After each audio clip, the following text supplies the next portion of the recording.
Olá, colegas professores, tudo bem?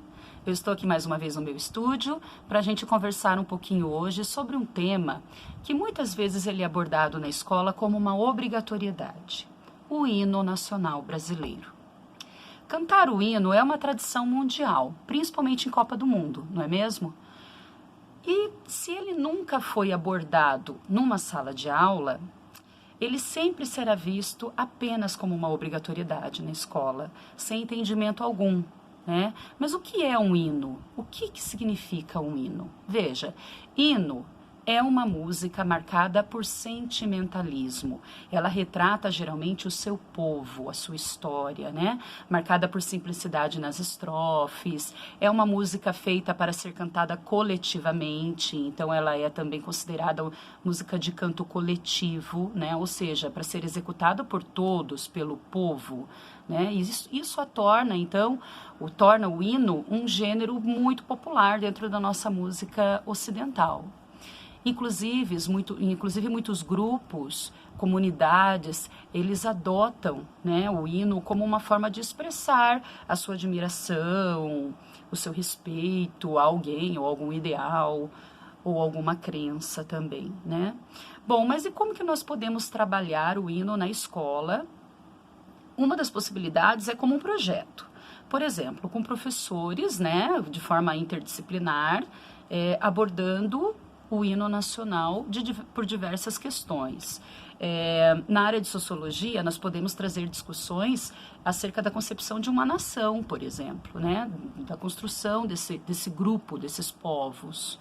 Uma nação, na medida em que ela se afirma, então, enquanto uma unidade política, ela muitas vezes cria elementos que a representem, né?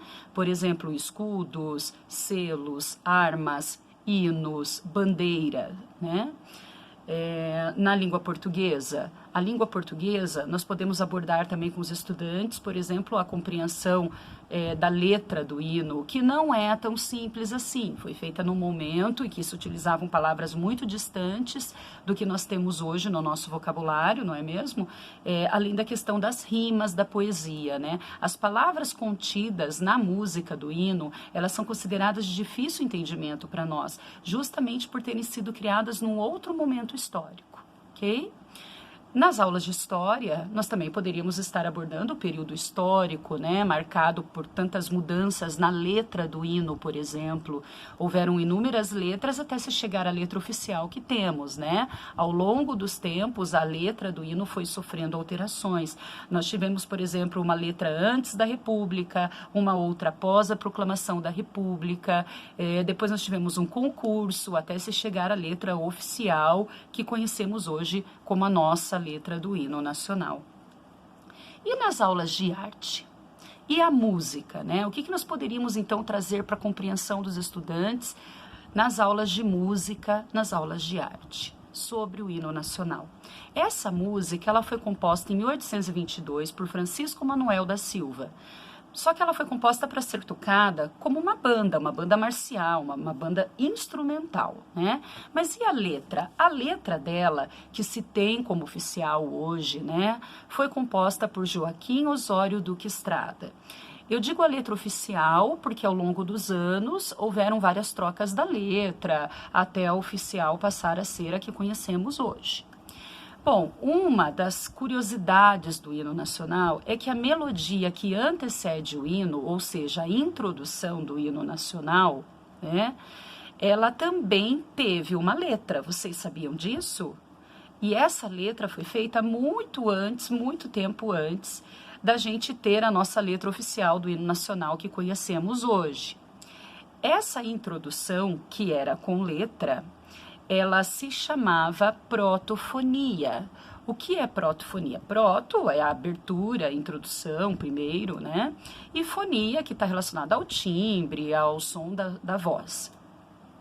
Essa letra da introdução, ela foi feita, então, como eu disse, bem antes da letra oficial que temos do hino, e com o passar do tempo ela foi, então, retirada do hino nacional que conhecemos hoje. Então, a abertura do hino, a sua protofonia, ela era assim. Eu vou cantar para vocês. Espero, Brasil, que todos cumprais com vosso dever. Ei, avante, brasileiro, sempre avante. Gravai com buril nos pátrios anais o vosso poder.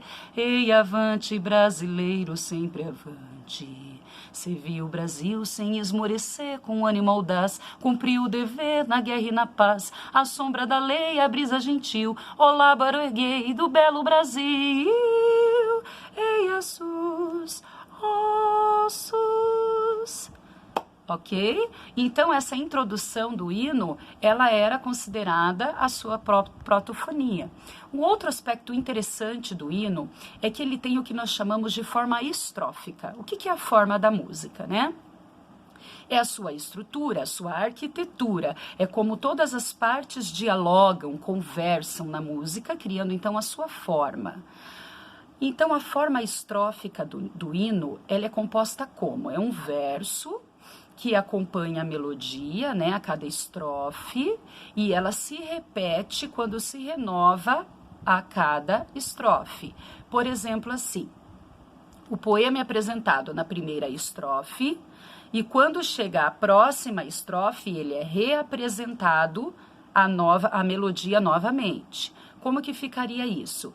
Ouviram do Ipiranga as margens plácidas, e termina a estrofe. Na segunda estrofe, essa melodia é reapresentada, como eu já comentei. Deitado eternamente em berço esplêndido, e por aí vai, ok? Então, isso é considerado forma estrófica, a repetição da melodia a cada nova estrofe que ela vem, tá?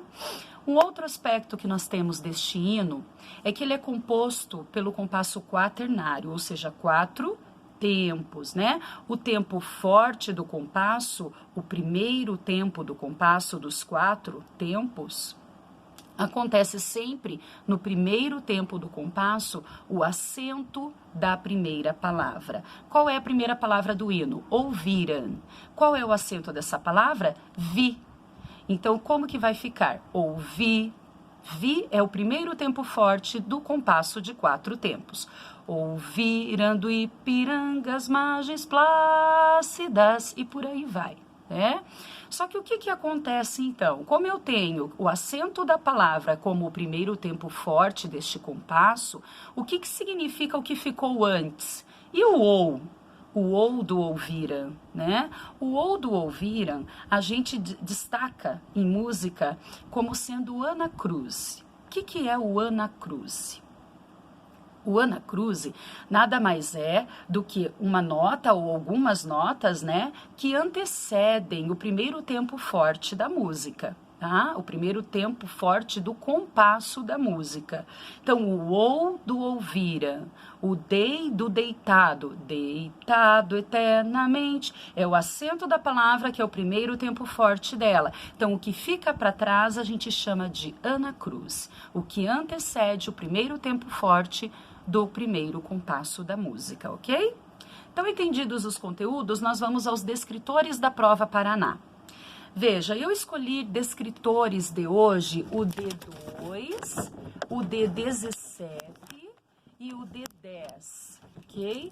Então, o D2 diz estabelecer relações entre partes de um texto, identificando repetições ou substituições que contribuem para a continuidade de um texto.